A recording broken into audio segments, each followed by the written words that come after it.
Dober večer, cenjene gledalke, spoštovani gledalci. Moje ime je Aljuš Pertinač. Temu pritisku ne bom podlegel. Tako Tomaž Vesel, predsednik Računskega sodišča, glede zahteve po svoji razrešitvi. Pri tem citira 27. člen Zakona o preprečevanju korupcije in dodaja, da 5 let to ni bilo sporno, njegovo služenje na Fifi namreč. Ampak takrat seveda ni pregledoval nabav v času epidemije. Vi pa gledate 93. oddajo 4. sezone Faktor na TV3, Resnica boli, komentarji še bolj in Smrt sovražnemu govoru, Svoboda narodu. Danes bomo za vas komentirali 1 leto epidemije, kdaj bo naslednje fotografiranje na Brdu. Takole je lani junija po zmagi nad korono pozirala srčna ekipa, ki je reševala Slovenijo. Danes se bolj ali manj ista ekipa pripravlja na 3. val koronavirusa. Kaj nam je prineslo 1 leto epidemije in kaj nam bo prinesla prihodnost na tem področju, nam bosta pomagala razvozlati naša stalna komentatorja, dr. Blaž Mrevlje in Marko Pavlišič. Dobrodošla. Dober večer. Marko, zdaj ta fotografija srčne ekipe, ki je reševala Slovenijo, pa tisti prelet letal, se pravi NATO-vih oziroma ameriških lovcev in slovenskih frčoplanov, nekako so dali vtis, tudi širši javnosti, da smo korono premagali. Pravijo pa ti, ki so bili na tej fotografiji, ki jo je objavil prvi predsednik vlade Janez Janša, da jim je že takrat premier Janša povedal, da bo pa jeseni še huje. Se ti zdaj iz perspektive slabega leta dni nazaj zdi pač ta fotografiranje preuranjeno ali še zmerom dobra PR poteza? Po bitki smo vsi lahko generali. Takrat je bila za nami pač prvi cikel te krize. Ljudje smo bili že utrujeni in smo nekako hrepeneli po nekih dobrih novicah in vlada je takrat nam te dobre novice nekako posredovala. Nenazadnje prelet letal je bil recimo v zahvalo zdravstvenim delavcem. Mislim, da so si to zahvalo zaslužili. Zdaj, gledano iz današnje perspektive, seveda je na nek način bilo preuranjeno. Ampak mislim, da smo takrat vsi upali, da je res najhujše za nami, da bo šlo samo še na bolje. Žal se je to izkazalo kot neresnično. Zdaj nekateri bojo rekli, že takrat smo vedeli, da bo sledil 2. val, tako kot zdaj že pravijo, da vemo, da bo prišel 3. val. V resnici pa, ko se je takrat se sprejemali neki ukrepi, so te isti ljudje tulili, da kaj nas zdaj strašite z 2. valom, saj ne bo nič in tako dalje. Skratka, jaz bi rekel, da v teh razmerah, kakršne imamo trenutno v Sloveniji, bo vlada vedno naredila narobe. Karkoli že naredi, bo naredila narobe. Tukaj se nimamo kaj slepiti. Ok, ampak dobro, bomo mi šli malo bolj v detajle, da vidimo, kaj dela prav, pa če res kaj naredi narobe. Blaž, verjamem ljudem, ki so mi povedali, ki so bili na tej fotografiji, ki so bili takrat tesni sodelavci predsednika vlade Janše v prvem valu epidemije, da jim je res povedal na tem fotografiranju, da bo jeseni še huje. Pa me zdaj zanima, ti vendarle si pa zdravnik, spremljaš zadeve, večji poznavalci. A se ti zdi, da so ti ljudje, ki mi je Janša rekel, da bo jeseni huje, to resno vzeli to napoved? Čez poletje smo mi, čez poletje naredili vse, kar smo pač takrat lahko ali pa kar bi bilo možno za to, da bi se pripravili na to hujšo jesen, ki se je potem, kot vemo, raztegnila še zdaj na zimo in zdaj smo že spet v pomladi. Bom začel z istim stavkom kot prejšnji komentar, Marko. Se pravi, da je lahko za nazaj biti pameten in general po bitki. No, jaz sem po tistem prvem valu... Ampak vprosti, se tle predsednik vlade je bil za naprej pameten, On je že povedal na tem fotografiranju, da bo jesen huje. Za nazaj zdaj mi komentiramo, kaj se je zgodilo. Ne, jaz sem hotel nekaj drugega povedati. Hotel sem nadaljevati, da sem jaz osebno že takrat vedel, sklepal podobno, to sem tudi javno objavil, tweetal o tem in mislim, da celo napisal nekje, da bo 2. val in da bo verjetno to konec septembra se začel pač tako, kot se potem tudi je, ker so stvari dosti logične, bile že takrat vidne nekje junija. To pa je, da bomo poleti imeli masovne migracije po Evropi, da meje ne bomo zapirali in to je bila po mojem ključna napaka. Ta virus se je nemoteno širil, sever, jug, vzhod, zahod. Vemo, da je takrat tlelo na Balkanu. Vemo, da je veliko ljudi hodilo pač domov, mislim zdaj z Nemčije, tam, kjer delajo, Avstrije, Švedske in so potem to raznesli nazaj. Zakaj niso takrat mej zaprli? Jaz sem ene parkrat tweetnul, to ne vem. To je bila verjetno neka politična odločitev na nivoju Evrope, ker sicer bi ljudje verjetno še bolj noreli, kot so. Druga napaka pa bila seveda ta je bila pa namerna, od opozicije, tako imenovane opozicije, ki so pa pač izkoristili priložnost in dali vetra oziroma nov zagon tudi rušenju vlade z izkoriščanjem pač te epidemije, pozivali ljudi, da naj ne nosijo mask. Imeli smo te petkove politkolesarske in kolesarske maratone. Potem v začetku jeseni pozive SD, da maske brez šol. Skratka, vse kontra tistemu, kar se je pač dogajalo tudi sicer zato, ker so bili ljudje utrujeni. To pa pomeni, da so se nekako bolj sprostili, kot bi se mogli. Meni je bilo popolnoma jasno, da se bo do konca septembra skuhalo, kar se je, in smo potem preživljali celo zimo. No, če gremo zdaj na aktualno stanje, se pravi, 3. junija smo videli, kaj je predsednik vlade tweetnil, kakšen dan nazaj je pa tweetnil tole, to, kar je že Marko omenil, skratka prihaja pač tretji val po njegovo, znaki naj bi bili tu. Zdaj, zanima me, Blaž, kako ti stvar ocenjuješ? Je pravilno, da zdaj že vnaprej pač predsednik vlade spet svari, tokrat javno, da prihaja tretji val, kot smo se prej pogovarjali, je samo ožjemu krogu povedal, da bo jeseni huje, kakor je pa bilo pač spomladi lani, zdaj pa že napoveduje tretji val. Kako ti gledaš zdaj na aktualno stanje in kaj nam sledi? Tretji val, jaz se strinjam, tretji val absolutno prihaja, s tem, da seveda javnost ne kako bi rekel, strašijo bolj, kot je to v tem trenutku nujno, ampak jaz sem tudi že v recimo ožjem krogu prijateljev, ko smo debatirali, rekel, da pričakujem, da bo do konca marca se zgodilo to, kar se zdaj že dogaja, torej, da številke ponovno rastejo. Danes smo lahko tudi brali v medijih, da je ponovno katastrofa v Bosni in Hercegovini, predvsem v Sarajevu, kjer so zdravniki na koncu moči obupani in celo opisujejo, da Sarajevo je padlo, vse kapacitete so zasedene, medtem ko tam ljudje se še vedno ne držijo ali pa se ne morejo držati ali pa tudi nimajo denarja za cepiva. Slovenci pa tudi mislim, da še kar lepo smučajo na jahorini in te se bojo enkrat tudi vrnili, tako da Sarajevo je zračne razdalje manj kot Bergamo, opisujejo pa ga sami Sarajevčani kot novi Bergamo, tako da zdaj tukaj dodajte spet tistih 14 dni do 4 tedne inkubacijske dobe in boste imeli podobne številke. Zdaj, verjetno pa bo manjši bo vseeno počasnejši porast hospitalizacije ali pa tudi smrti, upajmo, ker nekako tista najbolj kritična populacija, se pravi starostniki s kroničnimi boleznimi, predvsem v DSO-jih, so vendarle ali preboleli, ali cepljeni, ali pa pač žal nekateri tudi umrli. Tako da virus pa je v populaciji in se čisto normalno širi, saj se noben več praktično ne drži ukrepov. Če smem tu še dodati, Marko. Zdaj to, da prihaja tretji val, zdaj potem, ko smo sprostili ukrepe, na nek način potrjuje, da ukrepi so bili potrebni in da delujejo, kar vseeno lahko gledamo kot pozitivno, kar pomeni, da znamo obvladovati situacijo in zdaj, ko pride tretji val, nekako vemo, kako se spopasti s tem. Se je pa pridružil temu mnenju. Sedaj, če dalje več ljudi v populaciji že prebolelo, upamo, da tudi odporni do neke mere na to, pa tudi cepljenih je vsak dan več, tako da vseeno smo lahko malenkost bolj optimistični, kot smo bili recimo takrat. Problem so stvari, ki jih ne moramo predvideti, to je pa predvsem te novi sevi, ki prihajajo, kakšna bo njihova dinamika, kakšna bo njihova, pravijo, da do neke mere cepiva tudi pač delujejo proti tem sevom.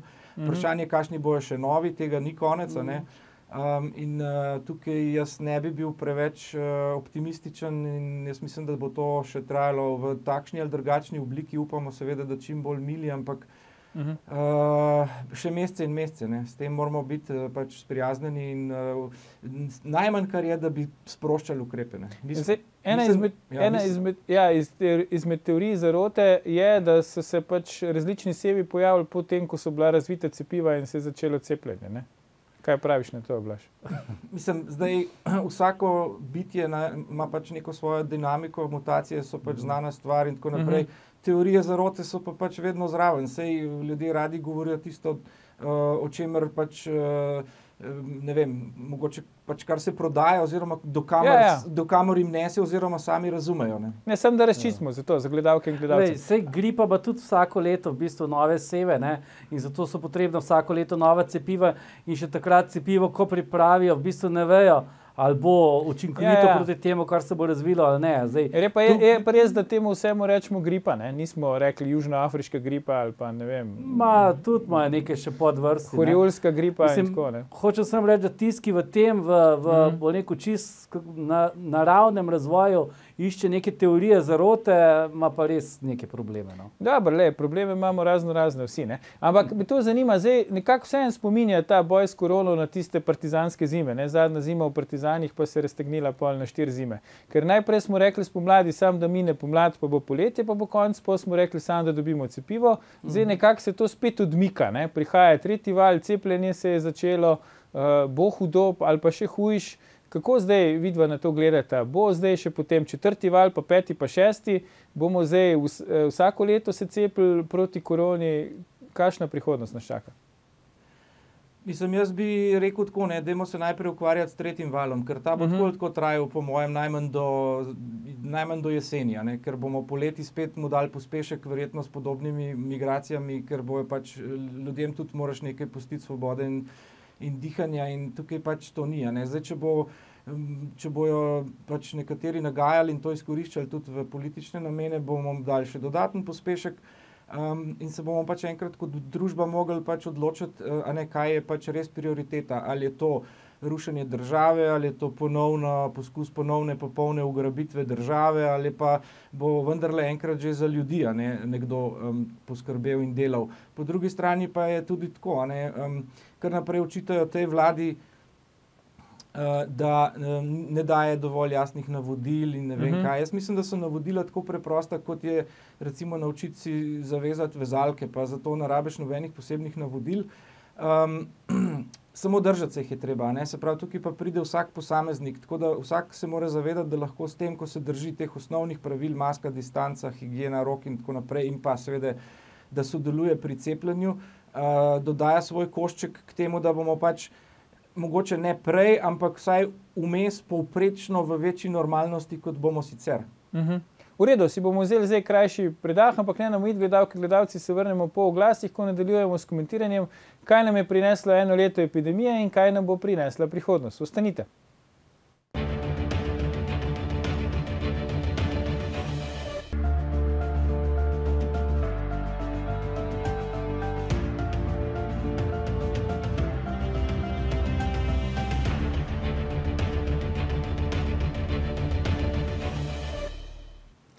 Dobrodošli nazaj. Z nami sta še vedno Blaž Mrevle in Marko Pavlišič, pogovarjamo pa se o enem letu epidemije, kaj nam je prineslo in kaj nam še bo.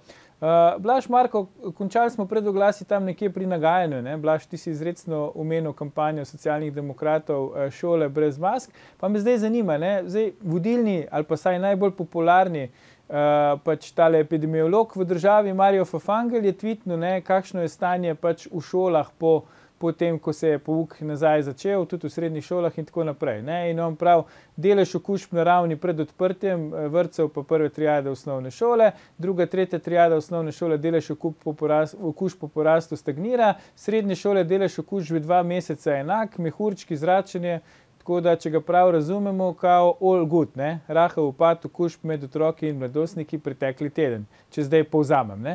Kako je zdaj s tem? Ne? Zdaj, kakor jaz razumem, pač doktor Fafangla, on zdaj prav, tu je fajn, da smo šole odprli, pokazali se je, da se pač okužba ne širi in tako naprej. A jaz to prav razumem ali narobe? Jaz mislim, da ni nič narobe, če smo načeloma optimistični, ne? Ampak zdaj v točno tej fazi, ko smo še znotraj pač, ne vem, prve inkubacijske dobe novega vala prihajajočega in vidimo, da počasi že raste, so take, ne vem, napovedi na podlagi enega tedna ali pa zadnjega tedna, se mi zdi preoptimistične. Kaj bo pokazala realnost, bomo videli. Tako, kot sem že večkrat rekel, če se jaz motim, bo najmanj škode, a ne? Več škode bo, če se ne bomo držali ukrepov. Se pa bojim, da seveda virus, populacija ni dovolj precepljena, tudi ni toliko prebolela, da bi imeli neko pač masovno zaščito, bili zaščiteni, in jaz mislim, da virusa v populaciji ni nič manj. In se zdaj, ko so ljudje oziroma otroci spet v šolah, v vrtcih, veselo širi in se bo pač spet razširil. Kaj se bo pa zgodilo, bomo pa videli čez 2 tedna do 4 tedne. Ne? Jaz mislim, da bo šlo počasi navzgor. Ja. Marko, mi imamo še otroke v šoli, ti sicer pač bistveno starejše kot so moje, ampak recimo moja izkušnja je, kar pač hodim po otroka v šolo, še nikoli se ni zgodilo, da bi šla čez skupni prostor brez mask, pa sta oba dva še pač nista v zadnji triadi v osnovni šoli, se pravi, ni obvezno nošenje mask ves čas, ampak samo v skupnih prostorih. Ne vem, kakšne so tvoje izkušnje, kak je pri vas družinski utrip? Je pač zdaj po začetku nazaj pouka stvar pač taka, kot mora biti po ukrepih, ki veljajo, ali ne? Kolikor jaz vidim, v glavnem pač gre za srednjo šolo, v glavnem vsi hodijo z maskami okoli, kar je pohvalno. Bi pa pri teh analizah povedal, da verjetno bojo prave analize nastale šele takrat, ko nikogar več ne bodo zanimale. Ne? Zdaj ta trenutek, bo rekel, najde vsak za svoje potrebe ustrezno analizo in ustrezne podatke, s katerimi jih lahko podkrepi. Ne? Prave analize bodo pa čez leto, 2, 3 išle v strokovnih revijah in takrat to verjetno, vsaj upam, ne, nikogar več ne bo zanimalo. Ne? Zdaj tudi glede odprtja šol, ne, je zelo pogosto mnenje, da bi morali tukaj poslušati stroko. Ne? To je nekako, s tem se verjetno vsi strinjamo, da je bilo stroko treba poslušati. Pravo vprašanje pa je, katero stroko pa je treba poslušati. Ne? Ker če poslušamo zdravniško stroko, ne, bo verjetno povedano nekaj čist drugega, kot če poslušamo pedagoško stroko. Ne? Jaz verjamem, da tudi recimo avtomehanična stroka, ne, bo vztrajno zagovarjala, da avtomehanične delavnice morajo biti odprte. Ne? Tako da tukaj je pravo vprašanje, katero stroko je treba poslušati. In tukaj pride do izraza dejansko naloga politike, da te različne interese različnih strok med sabo čim bolj uskladi, da je pač nekako najboljši rezultat. No, saj mi v oddaji nismo citirali Branimirja Štruklja, ne, glavnega tajnika SVIS, ampak pač Marija Fafangla, ki je epidemiolog in je član tudi svetovalne skupine pri Ministrstvu za zdravje. Ne. Ampak ena tema, samo toliko še, da pojasnim, da ne bo nesporazumov. No. Jaz vidim otroke čez okno, ker naša šola, ki sicer majhna podružnična, nimaš vstopa, če nisi tam zaposlen ali pa pač nisi otrok, ki hodi v to šolo. Ne. Eno temo še nismo obdelali, ki je tudi vroča ta hip, to pa je, so cepiva. Ne. Eno je pač, se pravi, ta učinkovitost cepiv oziroma nevarnost v narekovajih cepiv, potem pa tudi nabava cepiv. Zdaj, Blaž, mi smo par dni nazaj pač ustavili se pravi cepljenje z enim cepivom, ne, proizvajalca AstraZeneke. Nekaj se mi je pri tem zdelo zanimivo, bi te prosil, če pokomentiraš. In sicer tole, dr. Bejovićeva, ne, je rekla, da ne vidi razloga, da bi ustavili cepljenje, ampak če smo ga, medtem ko je pač profesor Štrukelj z Fakultete za farmacijo rekel, da smo prepozno ustavili cepljenje. Kako ti gledaš na to? Govorimo o cepivu AstraZeneca, ne? Ja. Jaz mislim, da je to tako. Jaz mislim, da ima prav profesor Bejovićeva. Jaz mislim, da je, kar se tiče teh stranskih učinkov, ne, oziroma teh tako imenovanih strtkov, o katerih pač slišimo zadnje dni. O tem se največ govori, ja. Ja, zdaj, kar se tiče tega je tako, če ti cepaš v enem tednu 17 milijonov ljudi in zaznaš pa če tudi gre za enak stranski učinek, se pravi nastanek strtkov pri samo 37 ljudeh, je to statistično gledano zanemarljivo pričakovano in bi pač tega v normalni populaciji pri nekem zdravilu, ki ga pač ne opazuješ, zato ker ni tako aktualno, niti ne zaznal, oziroma bi ga pripisal pač normalnim stranskim učinkom, stranskim pojavom. Tukaj jaz vidim predvsem, gre bolj za politično vprašanje, ker se moramo pač kot neka širša družba, recimo Evropa, če gledamo zadnje dni, so vse te glavne države, to se vse dogaja zadnje 2-3 dni zabremzale, morajo pač doseči nek politični konsens. Zdaj, seveda v praktičnem smislu je zoprno, če to doleti tebe osebno, ne? Tako da tukaj je vedno razkorak med statistiko in pa pač osebnim nivojem. Ampak jaz mislim, da se to lahko, dokler ni znanstveno dokazano, tega pa seveda ne moreš na tako kratke proge, se bo pač cepljenje lahko nadaljevalo in jaz upam, da se tudi bo, ker je to edina rešitev.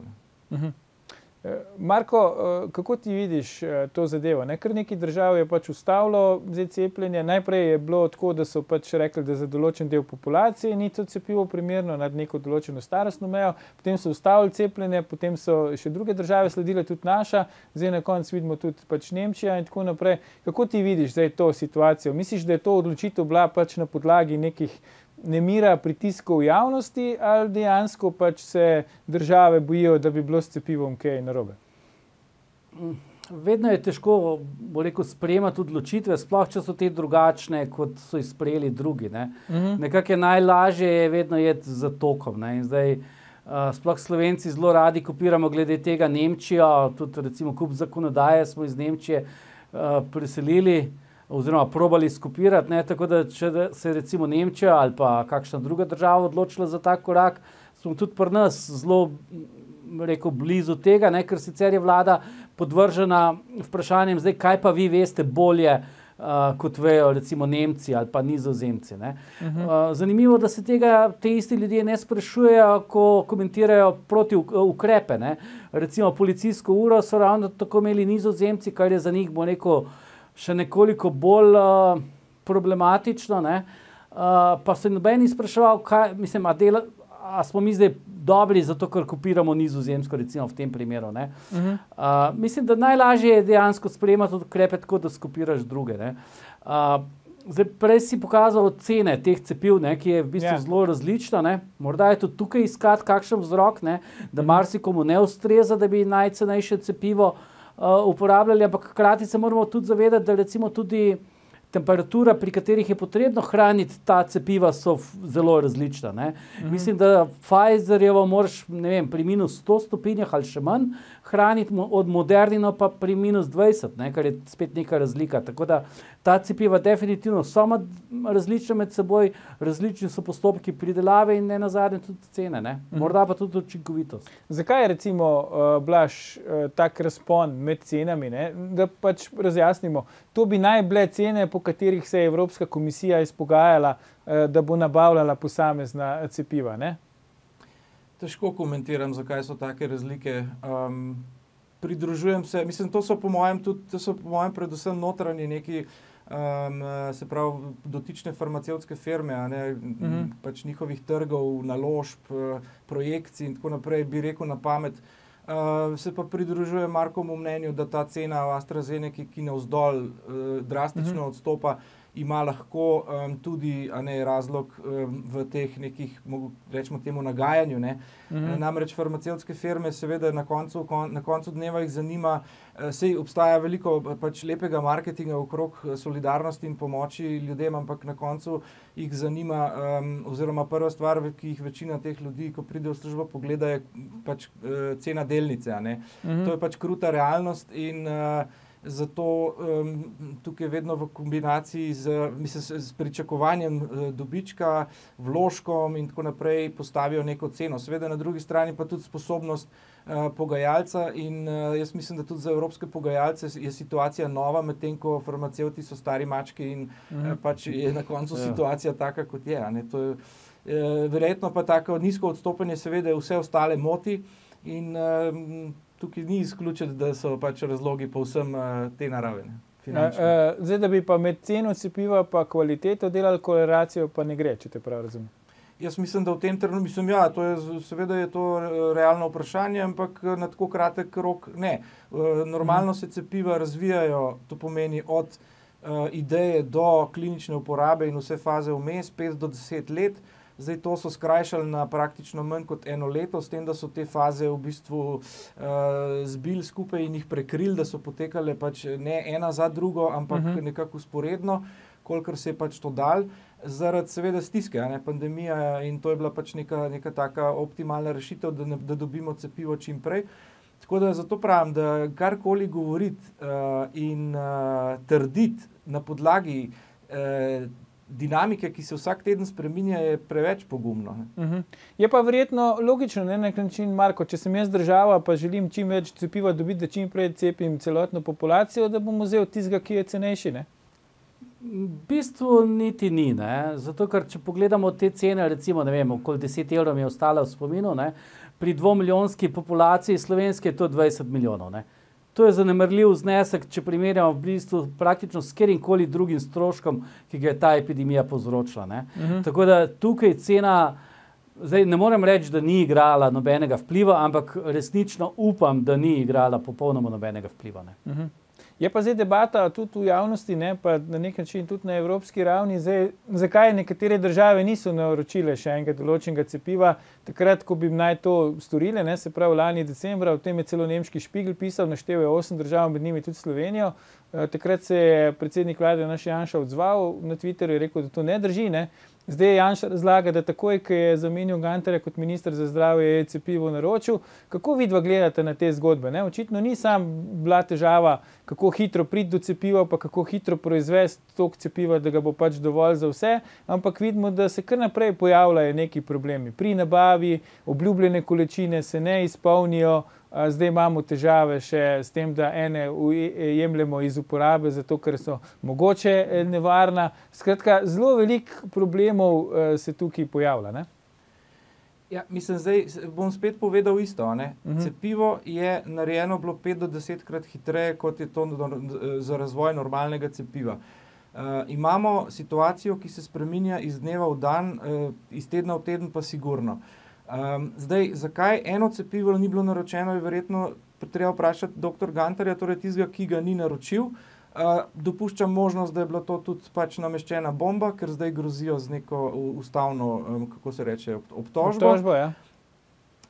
Po drugi strani pa, pač, kot smo že tudi ugotovili, ne, to krizo kar naprej izkoriščajo v te politične namene za rušenje vlade in nikoli ni dobro, ne. Sej, če bi pa recimo naročili vsa 4 cepiva za vsak slučaj, bi pa spet ne bilo v redu, ker bi pa, ne vem, na koncu se je skazali, da ostajajo in, ne vem, bi jih izvažali na Kitajsko in bi denar stran metali. Skratka, tukaj ni rešitve zaradi tega, ker pač nismo toliko zrela družba, da bi vsaj pri covidu, pri pandemiji oziroma epidemiji doma bili složni, ne. Jaz mislim, da če bi bila opozicija pametna, bi pri tem sodelovala, ostalo politični prostor naj pač izkoriščajo karkoli pač je potrebno, mislijo, da je potrebno za rušenje vlade, ampak na covidu bi si pa lahko, če bi bili konstruktivni, nabirali točke tudi pri svojih volilcih. Tako da jaz tega sploh ne razumem. To se mi zdi infantilno obnašanje in jaz mi vidim tukaj pač v bistvu pri njih politično stisko, ker pač se vidi, da nimajo nobenega programa, ne? In potem izkoriščajo tisto, kar je, to je pa pač COVID, samo žal je to tema, ki pač dosega vse nas in ima tudi smrtonosne posledice na vseh straneh. Vprašanje je, ne, kolikšna pa je prava količina, ki bi jo Slovenija morala naročiti, ne? Zdaj, ko sem se vozil sem na oddajo, sem slišal po radiju, mislim, da je Janša rekel, da v bistvu smo naročili 8 milijonov doz, ne. Zdaj upam, mislim, ne vem, ali ne upam, da sem prav slišal ali narobe slišal, ker meni se zdi to recimo dovoljšna količina za Slovenijo. Ja, odvisno je, koliko bomo dobili od tega. Ja, ampak veš, ti, ko naročaš, v bistvu ne veš, koliko boš dobil, ne. Kdo je pa vedel takrat decembra, ne, da bo AstraZeneca recimo ne dobavila to, kar je obljubljala, ne? In po drugi strani, če bi takrat naročili od, ne vem, Pfizerja ali koga že, ne, a je kakšna garancija, da bi pa tisto vseeno dobili in tako dalje. Tako da tukaj je vseeno potrebno pogledati podrobnosti teh poslov in videti, ali je Gantar takrat zamočil ali pač ni zamočil, ne. Je pa res, da to verjetno nobenega zdaj več ne briga, ne. Takrat sicer je veljalo, da ni zamočil, ne, čeprav je Spiegel pisal, da smo zamočili, ampak zdaj pa nemška vlada pravi, Blaž, da pač države, ki niso naročile dovoljšnih pač doz cepiva, ne bojo dobile dodatnih. Pa se bojo že spogajali, sej je tudi v interesu Nemčije, da smo mi precepljeni, tako kot je v interesu nas, da so drugi okrog nas precepljeni, na koncu je vsem skupnem interesu, da je cela Evropa dovolj precepljena oziroma ves tisti svet, v katerega povprečno mi potujemo in drugi k nam. Na koncu koncev pa tudi ni to edini dejavnik, ne, koliko imaš ti cepiva na razpolago, ampak je potem tudi toliko, koliko ljudi se potem gre dejansko cepiti. Tako da tukaj bi potem lahko prišli spet v situacijo, ko bi imeli pa mogoče dovolj cepiva, bi pa, ne vem, zagnali kampanjo, pa bi pozivali ljudi, da tako kot septembra k nenošenju mask v šolah, bi pa mogoče, ne vem, špekuliram, pozivali, da pač se pa ne cepiti. Skratka, to je neskončna zgodba in enostavno moramo iti skozi to in se bo spreminjala in ta tretji val, jaz mislim, da je en tak nehvaležen, no, za napovedovati, bolj kot prvi, pa drugi, pa bom pač videl, kaj bom. Ja. Mogoče sam še tole okrog cepiv, to rusko cepivo Sputnik, pač nekatere države so ga naročile mimo EU, tudi članice, recimo Madžarska, Rusi so vlogo za to, da se prizna v Evropski uniji njihovo cepivo dalo v bistvu šele zdaj, oziroma pač vse zahtevane elemente poslali na to Evropsko agencijo, na EMO, da ga odobri. Kako vidva gledate na to? So Rusi taktično takoj napadli pač trg Evropske unije, malo počakali ali kako drugače? To konkretno cepivo, pa to rusko cepivo težko komentiram. Načeloma pa, kar se mene tiče, je vedno tako, ker pač velja za cepiva in velja za ostala zdravila. Ko grejo skozi normalne, tiste, kar mi pač v evropskem prostoru priznavamo za normalne regulatorne postopke, ko so objavljeni članki v uglednih pač revijah z znanstvenim indeksom citiranja, ko to prizna pač tale agencija, Evropska za zdravila, potem ni razloga, da ne bi temu cepivu ali pa onemu cepivu bolj ali manj verjeli kot kateremu koli drugemu zdravilu, ki je šlo skozi enake regulatorne postopke. A je šlo pa tukaj zdaj za rusko špekulacijo, pa niti sami niso vedeli, da je cepivo dobro ali ne, pa so ga najprej testirali pač tam, kjer so ga lahko. To je pa seveda tudi odprto vprašanje. Ampak če bojo naši regulatorni organi to priznali, če bo pač zadeva objavljena, potem jaz ne vidim razloga, zakaj ga ne bi uporabljali. Marko, zdaj po neuradnih informacijah naj bi minister za kmetijstvo v vladi slovenski še šel cepiti proti plačilu seveda v Srbijo, izbral si je cepivo Moderna. Kako ti to komentiraš, če je seveda res tako potezo? Je to pač, bi rekel, po tvoje legitimno, celo zaželjeno, da se čim prej cepi ali ne? Meni se zdi že dobro, da se človek čim prej cepi. Jaz se bi z veseljem čim prej cepil, Zdaj, če pa se za to odločil dejansko član vlade, bi pa rekel, da je to še en PR strel v koleno te vlade. Zdaj, če kaj lahko očitamo te vladi v zvezi z bojem proti koroni, mislim, da lahko v veliki meri očitamo predvsem PR strategijo. Da morda strokovno niti ni bilo nekih hujših napak, ampak pri sami komunikaciji pa mislim, da so kar ustrelili par kozlov in to bi bil eden izmed njih. Razen, če ima res kak zelo dober razlog, da se je za to odločil. Ja. Jaz vidim tukaj predvsem problem to, da je sploh potoval. Se mi zdi, da v tem času, ko recimo cepivo še ne prime v celoti, pa tudi ko prime v celoti, še nimamo podatkov, da nisi morda asimptomatsko okužen in pač virus lahko naprej širiš, bi veljalo pač načelo nepotovanja v rizična področja, kar pač Srbija sigurno je. Ok, zdaj, kaj nas čaka v prihodnje? Zdaj nekako se mi zdi, imamo tukaj dve skrajnosti. Ti si rekel, Blaž, tretji val pač sigurno prihaja, po drugi strani verjetno najširša populacija pričakuje, da bo počas pač tega konc, da bojo ukrepi sproščeni, da se bo vrnilo domače življenje. Kaj vidva pričakujete, da se bo zdaj pač v prihodnosti dogajali in kako se s tem soočiti na različnih ravneh? Se pravi, zdravstveni, politični, če hočete, in splošni, človeški. Jaz mislim, da tretji val je neizogiben. Jaz mislim, da je za razliko od prvega in drugega tudi veliko težje napovedljiv, kaj se bo dogajalo. Zagotovo so ljudje naveličani. Jaz mislim, da bolnišnične kapacitete imamo pripravljene, imamo izkušnje iz prvega in drugega vala, vemo, kje ukrepe je treba sprejemati. Seveda je pa vprašanje in to je na ljudeh in ne valijo krivde na vlado, vse ali to, ali bi bila pa kakšna druga. Ampak vlada ne more povedati, kako in te nadzirati 24 ur, kako se ti obnašaš. Tako da jaz bi bil realist, to pomeni, da vsaj naslednjih 6 mesecev ne bi pričakoval bistvenih sprememb, ali bojo ljudje hodili na morje in okrog po svetu, bo pač škodovalo in pospeševalo epidemijo, tako kot jo je lani.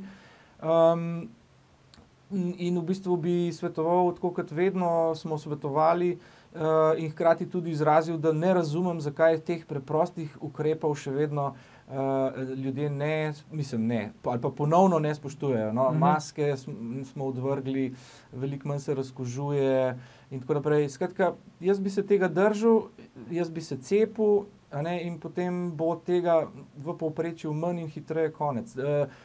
Bo pa na tak ali drugačen način verjetno še par let virus z nami. Jaz napovedovati kaj posebnega ne bi upal, ne. Vsekakor pa upam, da bo šlo, bo rekel, na bolje, ne. Da bo to, da je čedalje več ljudi tako prekuženih po eni strani, po drugi strani, da je čedalje več tudi cepljenih, ne, da bo to rodilo neke sadove, da bo tretji val nižji, kot recimo ga pričakujemo, in da se bojo zadeve čim prej v bistvu normalizirale. Ampak poudarjam, tu gre predvsem za upanje, manj kot za napovedovanje, ne. A vidiš mogoče ti, Marko, kakšno korelacijo, kakšno zvezo med tem, ker glede na to, da bo Slovenija predsedovala Evropski uniji, s koncem junija 6 mesecev, pa med temi ukrepi ali pa v narekovajih razvojem epidemije pri nas, ne? Ker bomo vendarle še posebej pod drobnogledom pač v tem času. Zdaj, če bi takrat recimo šli v neko zaostrovanje ukrepov, bi nam pol ostala Evropa sledila ali zaradi drugih ne bomo smeli? Misliš, da bo to kakšen vpliv? Mislim, da to nima popolnoma nobenega pomena. Res pa je, da če bojo razmere slabše, bo manj dogodkov se organiziralo v Sloveniji, ne? In se bo več pač delalo preko video povezav, če bojo pa razmere boljše, bo pa pač obratno, bo pa več dogodkov tudi tako v živo, ne? Ja, to si že ti omenil, Blaž, ta potovanja, ne? Nekako pričakovanja so bila, da ko bo Slovenija predsedovala Evropski uniji, da takrat bo že možno imeti te sestanke v živo, ne? Kar bi gotovo tudi nekaj doprinoslo v odmevnosti tega našega predsedovanja. Zdaj, če te prav razumem, Blaž, nisi posebej optimist glede tega, da bi se na veliko potovalo. Recimo jeseni letos.